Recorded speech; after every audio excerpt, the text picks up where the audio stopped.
there, I want you to subscribe to Raze Chaos. And if you don't...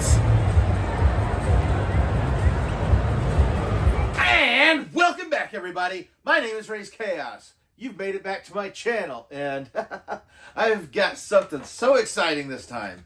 I am really...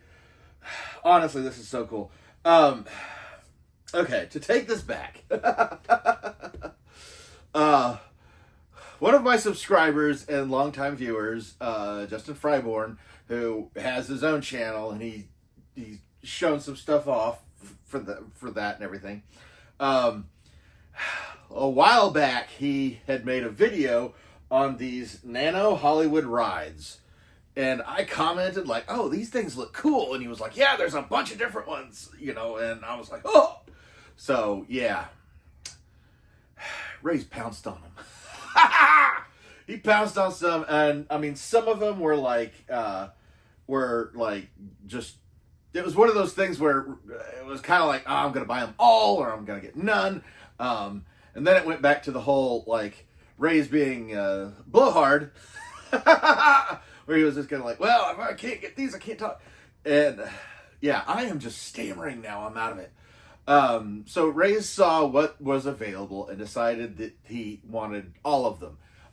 The only edit that happened after that was, yeah, you can see them right here. The only edit that happened after that was at one point Raze saw some of these at Five Below. Not these two, but he saw some at Five Below, and one of the sets that they had there that was available was Back to the Future, and it was the DeLorean from all three of the movies. And once I picked that up and was really looking at it, it was really kind of, when I looked at it, I was kind of like, you know, I really don't see... I mean, there's subtle differences between them, but essentially, I couldn't help but feel like, yeah, I don't really need, like, 3 versions of the DeLorean. And obviously it wasn't the price because it wasn't Five Below. These two I did not get from Five Below. I believe I went ahead and ordered this one off of Amazon, and this one was part of the Christmas that one of my cousins had given me. So, boom, full circle. This is still another Christmas haul video in a manner of speaking. Just got so much good stuff. And, just enjoy being surrounded by a lot of good people. And, it was just really exciting to get these. When you really look at it, it was just like seeing Justin Fryborn's video and knowing these existed.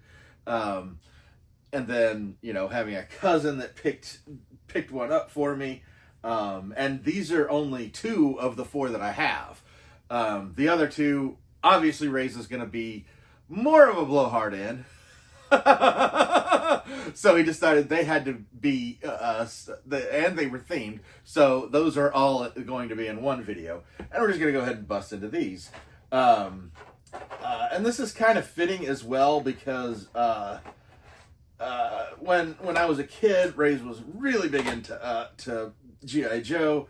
And at the same time, his younger brother was really into the Teenage Mutant Ninja Turtles. So, I mean, it's kind of like nice little trip down, not trip of nostalgia for you, for me. But we're going to go ahead and put this guy away, and we're going to check these out. Okay, like, honestly, getting these, this is cool and all, it's G.I. Joe, but at the same time, these are military vehicles, and it doesn't really give Raze a lot to talk about, especially because they don't give you any stats or anything on the back. It's just, you know, it just shows the cars. So yeah, we're gonna go ahead and tear into this one, and the fun thing about this is, well, the fun part about this, aside from the fact that they are all like die cast, and they put a lot of packaging down here for absolutely no reason, it looks like. yeah, this little bottom part just almost seems useless. But yeah, to get these are, I mean, yeah, these are so fun. This is the Snow Cat. I'm going to grab this one off right away. And it was part of the one draw because I do believe that this was the first vehicle that Raze ever got from G.I. Joe. Very exciting because, you know, up until that point, I just pretty much had gotten the figures, and then to get a full-on vehicle, especially one that, you know, you could put like two guys here, and they had the spots on the side so everybody could like hang on the side. So it was part of the fun of the G.I. Joe vehicles. Wasn't so much that you could, you know, play with them, but you could stock them with your figures. And, you know, it really kind of gave you an awesome feeling when you were a kid. And of course, being a little kid, especially, you know, in the 80s, you were pretty much at the mercy of what you were able to obtain. Not like today, where you could pretty much get whatever you want, whenever you want it. We would go to the store, and that was exciting because it was just like, ooh, maybe we can get like one or two figures, probably one. So your collection built very slowly in that respect. But then on top of that, like, are they even going to have the figure that you want that's there? And yeah, there was no internet to go. There was no collector market you couldn't find. You could pick up. And of course, being a little kid, you wouldn't pay collector prices anyway. So even though it was the Snowcat, couldn't really complain because, hey, I got a vehicle and it's awesome.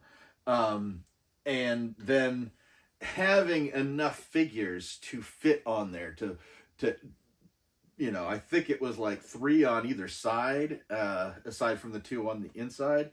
Like, being able to fully stock the vehicle was like another like little put the feather in the cap. But for some reason, Raze had gotten a lot of the Snow characters. One of his first figures ever was actually Snow Job. And then when he got this vehicle, it was so perfect because he had Snow Job, and this came with Frostbite. So it didn't matter what time of year Raze was playing with his G.I. Joes, it was always cold because those were the themes of his toys. So yeah, this one especially, like, this is especially one that would have drawn him to it regardless of you know, as far as the other vehicles go. We're going to go ahead and go with the V.A.M.P. Mark II right here, which this one was really cool just because, like, you saw this one, and I love the fact that they have the little Doom Buggy on here that has a vehicle that's not even in this set, which, okay. But no, this would have been, like, this is a desert-themed vehicle, and you would have gotten, especially on the show, when you had them moving out, this was the, I guess you'd say, the most generic looking of the Joe vehicles. So obviously you saw a lot of these, though they tended to be the green model and not the beige. I don't even remember what figure came with this one. But yeah, I mean, having this one, I mean, this is just memory unlocked because, you know, just thinking back to the cartoon, which obviously avid watcher of it. But to continue on, I'm going to go ahead and grab this last vehicle, which is the H.I.S.S tank.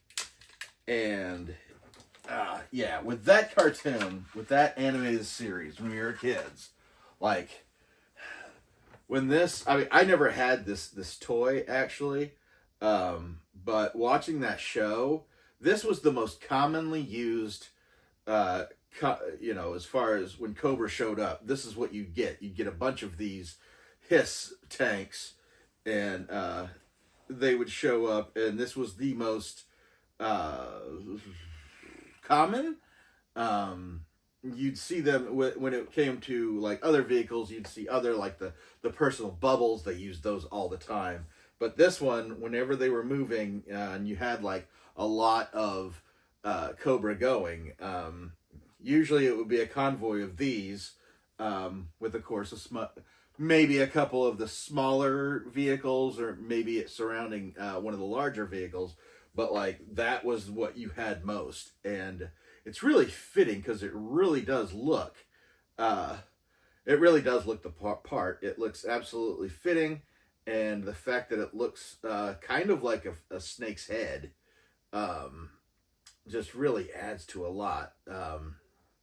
Yeah, the G.I. Joe figures, they were a lot of fun, and God, just to have a whole battalion of these things, yeah, it's so far Raze has been able to resist lapsing back into collecting G.I. Joes, primarily because of the superhero thing. But but you know Raze, he's got a little trivia for you. So initially, when they were switching, when they were putting together, not of course the old gigantic toys. We're talking when they narrowed it down to the 3-inch figures that they became, and you know the entire fleet of vehicles and everything. There was actually talk of essentially making G.I. Joe a faction of a Marvel group of interest, and it's one of those things that really, when you see how well it fits, it kind of becomes obvious. But you know, you had like General Hawk that was in charge of the entire Joe military group, you know, the special organization. Yeah, they changed the name to Hawk, but originally it was supposed to be Fury. And when you have the anagram title and everything, you have an idea that, yeah, G.I. Joe was supposed to be a subsection of S.H.I.E.L.D., and it was actually going to be Marvel canon. But I think that, you know, somewhere during the creative collaboration got broke down, so I don't think they wanted to hand everything over to Marvel. So it pretty much stayed that way. But there was a lot of talk of basically making G.I. Joe a branch of S.H.I.E.L.D., which, yeah, I mean, it fits, but I don't really know how well it would work. But considering a lot of the characters, the different G.I. Joes and Cobras, and their classified cards, a lot of that was written by the same guy, and I do believe he worked at Marvel quite a bit. Yeah, you look up Hama, and I'm sure you'll see that he dipped his toes in both wells there. But moving along from the G.I. Joes, we are going to get to the Teenage Mutant Ninja Turtles. Oh, this is so much fun. And just like with that set, there was only one of these vehicles in my household when we were kids. And believe it or not, it's actually the Turtle Blimp. That's the one we had.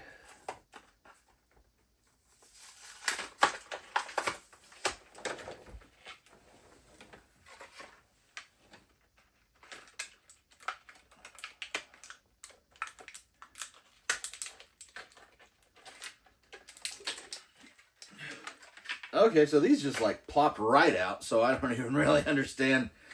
Like, and these were really secure. They had like 1 layer, 2 layer plastic, everything. These things just popped right out. But yeah, I remember the turtle blimp was absolutely huge, and primarily you just had this little tiny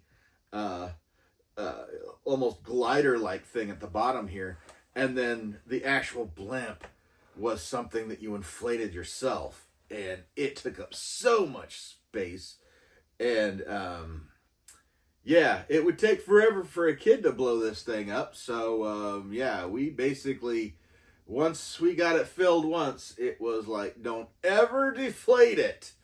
Of course that didn't work, but of course we did.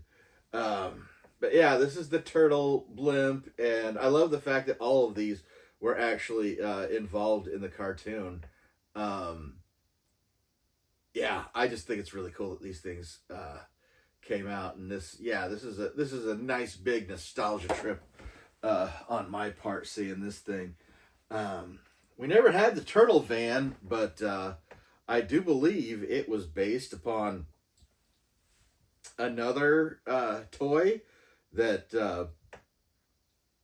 an older toy before the turtles came out. I remember seeing it, and my first thought, I really wish I could remember what my first thought was, because I thought, oh, they just used the same thing from, and I can't for the life of me think of what that was. I knew at the time when I was a kid, but yeah, but a lot of times, especially when you look at the older toys from like the 70s and the 80s, I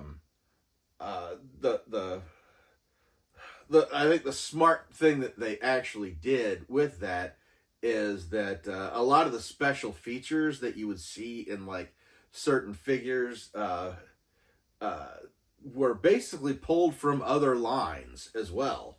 You know, you had your, I mean, He-Man and He-Man and Turtles is a great example of that, because they had like this ooze that that they would put on your Masters of the Universe characters. There was a whole thing where you would be able to dump the slime in the top, and it would come out and just basically coat the figure, and they were supposed to be under control. And it was the exact same thing as the Retro Mutagen with the Turtles. It was the same material, and they just found another way of making it make your figures all messy.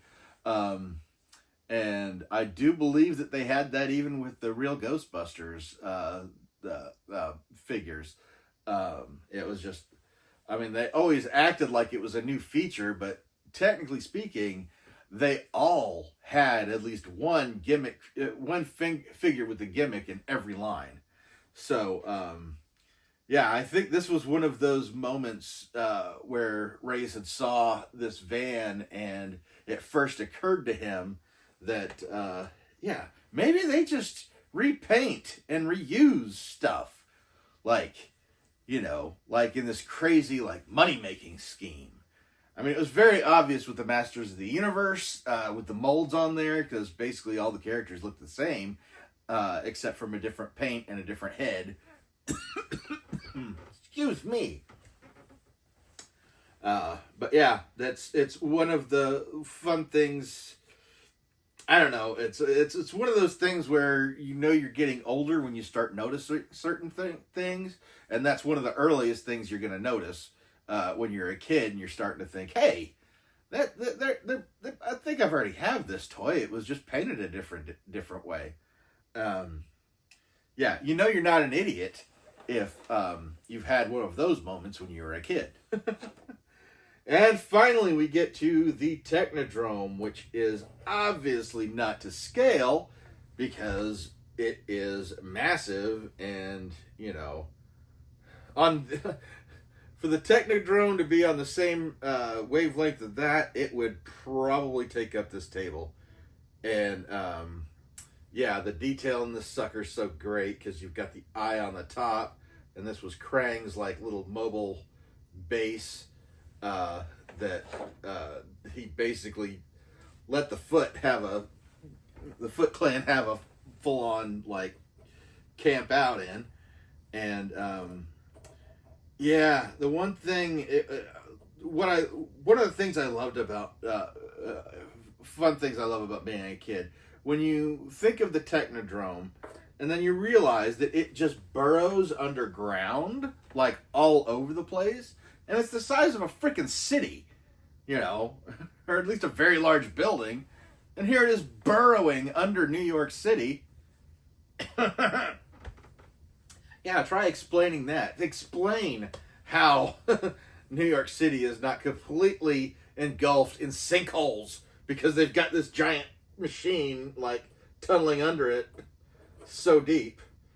But yeah, it was one of the most badass figures. And honestly, as far as turtles go, I can't imagine like what other vehicles they would have used in this that were as iconic and perfect. So having 3 was absolutely perfect.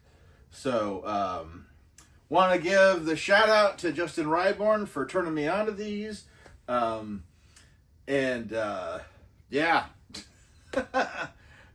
YouTubers feed each other, and that's exactly what happened in this case. But at any rate, I'm going to go ahead and get out of here now, but never forget, that life is full of odd moments. You never know when you're going to be defined.